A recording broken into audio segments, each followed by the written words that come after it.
L-esperta fit-trasport Susan Mas poġġi dubji serji fuq il-weda tal-metro tal-Partit Nazzjonalista.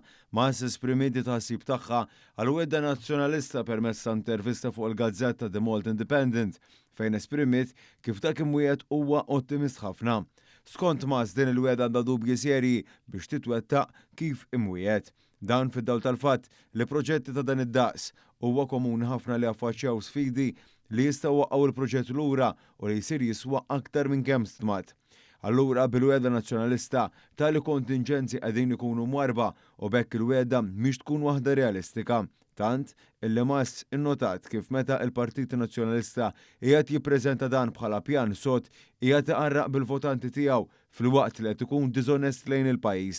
Min-naħa l-oħra Mas innotat kif tali proġett ma jistax isir f'iżolament, hawn irreferi tal-importanza biex kwalunkwe sistema ta' trasport tal-massa tkun integrata ma' metodi oħra ta' trasport kif qiegħed jipproponi l-Partit Laburista permezz tal-proġett Malta in Motion li diġà beda jiġi implementat.